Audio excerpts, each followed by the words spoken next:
Hello, അപ്പോൾ ഇതാ നമുക്ക് രാവിലെ ഇഡ്ഡലിയും സാമ്പാറുമാണ് കേട്ടോ. നേരം വെളുത്ത് വരുന്നതേ ഉള്ളേ. അപ്പോൾ ഇതാ പരിപ്പ് വേവിക്കാൻ വെക്കുന്നുണ്ട് കുക്കറിൽ. അങ്ങനെ പിന്നെ അത് കഴിഞ്ഞപ്പോഴേക്കും പച്ചക്കറിയൊക്കെ എടുക്കുന്നുണ്ട് കേട്ടോ. അങ്ങനെ സാമ്പാർ കഷ്ണമൊക്കെ അരിഞ്ഞെടുത്തിട്ടുണ്ടായിരുന്നേ. പിന്നെ പരിപ്പ് വെന്തതിന് ശേഷം നമ്മൾ ആ പച്ചക്കറി എല്ലാം കഴുകിയെടുത്തിട്ട് അതിലേക്ക് ഇടുന്നുണ്ട് കേട്ടോ. പിന്നെ അതാ കുറച്ച് മഞ്ഞപ്പൊടിയും മല്ലിപ്പൊടിയും മുളക് പൊടിയും ഉപ്പും കൂടി ഇട്ടിട്ട് കുറച്ച് വാളൻപുളിയും കൂടി പിഴിഞ്ഞൊഴിച്ചിട്ട് പിന്നെ നമ്മൾ കുറച്ച് മല്ലിച്ചപ്പും കറിവേപ്പിലയും കൂടി ഇട്ടിട്ട് ഇതാ കുക്കർ അടുപ്പ് വെച്ചിട്ടുണ്ട് കേട്ടോ. ഇന്നലെ രാത്രി മീനൊക്കെ വെട്ടി വെച്ചിട്ടുണ്ടായിരുന്നു കേട്ടോ. അപ്പോൾ കിളിമീനായിരുന്നു കേട്ടോ ഇന്നലെ കിട്ടിയിട്ടുണ്ടായിരുന്നത്. അപ്പോൾ കറി വയ്ക്കാനുള്ളത് വേറെയും പൊരിക്കാനുള്ളത് ഞാൻ മുളകൊക്കെ തേച്ച് എല്ലാം സെറ്റാക്കി വെച്ചിട്ടുണ്ട്. അപ്പോൾ അതൊക്കെ ഒന്ന് ചെയ്താൽ മതി കേട്ടോ. പിന്നെ ഇന്ന് സോയാ ചങ്ക്സ് എടുക്കാമെന്ന് കരുതിയാണ് കേട്ടോ ഇരിക്കുന്നത്. അപ്പോൾ അത് റോസ്റ്റ് ചെയ്യാമെന്ന് ഓർത്തിട്ടുണ്ട് കേട്ടോ. അപ്പോൾ കുറച്ച് തിളപ്പിച്ച വെള്ളം അതിലേക്ക് ഒഴിച്ച് വെച്ചിട്ടുണ്ട്. അപ്പോൾ അത് കുറച്ച് നേരം അവിടെ റെസ്റ്റ് എടുക്കട്ടെ. അപ്പോഴേക്കും നമുക്ക് മീൻകറി വയ്ക്കാവേ. അങ്ങനെ മുളകിട്ട് വയ്ക്കാനാണ് കേട്ടോ പ്ലാൻ. അപ്പോൾ മുളകിട്ട് വയ്ക്കാനായിട്ട് പോവുകയാണ് കേട്ടോ. പിന്നെ ഇപ്പുറത്ത് ഞാൻ സോയയും കൂടി ശരിയാക്കാമെന്ന് പറഞ്ഞിട്ട് അങ്ങനെ സോയയും റെഡിയാക്കുന്നുണ്ട്.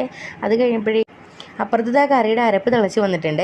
അപ്പോഴേക്കും ഞാൻ മീൻ ഇട്ട് കൊടുത്തിട്ടുണ്ടായിരുന്നു കേട്ടോ. അങ്ങനെ മീനൊക്കെ ഇട്ട് കഴിഞ്ഞപ്പോഴേക്കും അത് കുറച്ച് സിമ്മിലിട്ട് വെച്ചിട്ട് അങ്ങനെ മൂടി വെച്ചിട്ടുണ്ട്. ഇപ്പുറത്തെ അപ്പോൾ സോയ എല്ലാം കൂടി ഇട്ടിട്ടൊന്ന് മിക്സ് ചെയ്ത് എടുത്തിട്ടുണ്ട് കേട്ടോ. അങ്ങനെ എല്ലാം റെഡി ആയിക്കൊണ്ടിരിക്കുവാണേ. അപ്പോൾ ഇഡ്ഡലിയും സാമ്പാറുമാണ് ഇന്ന്. ഇഡ്ഡലി എനിക്കിഷ്ടമാണ് കേട്ടോ.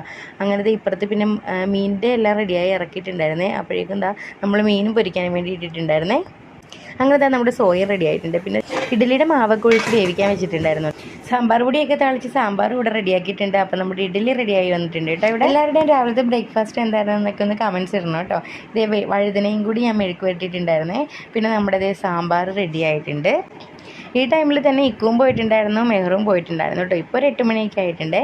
അപ്പോൾ ചോറ് റെഡിയായി, സോയ, ഫൈനലി മീൻകറി. അപ്പോൾ ഇന്ന് നിങ്ങളുടെയൊക്കെ സ്പെഷ്യൽ എന്താണെന്നൊന്ന് കമൻറ്റ് ഇടണേ. അങ്ങനെ കിളിമീൻ പൊരിച്ചതും ഉണ്ട് കേട്ടോ. അപ്പോൾ ഇന്നത്തെ വീഡിയോ ഇത്രയേ ഉള്ളൂ കേട്ടോ. അപ്പോൾ വീഡിയോസൊക്കെ ഇഷ്ടപ്പെടുവാണെങ്കിൽ എപ്പോഴും പറയുന്നത് പോലെ ലൈക്ക് ചെയ്ത് കമൻറ്റ് ചെയ്ത് സപ്പോർട്ട് ചെയ്യണേ. അപ്പോൾ നമ്മുടെയൊക്കെ പുതുവർഷത്തിൽ നിങ്ങൾ എന്തൊക്കെ തീരുമാനങ്ങളായിരുന്നു എടുത്തേക്കണേ അതുകൂടെ ഒന്ന് കമൻറ്റ് ഇടൂ കേട്ടോ. ഇന്നത്തെ വീഡിയോ ഇത്രയേ ഉള്ളൂ. Okay, bye. അപ്പോൾ വീഡിയോസ് ഇഷ്ടപ്പെടുവാണെങ്കിൽ ലൈക്ക് ചെയ്ത് കമൻറ്റ് ചെയ്ത് സപ്പോർട്ട് ചെയ്യണേ. നെക്സ്റ്റ് വീഡിയോ ആയിട്ട് വരാം. Okay, by.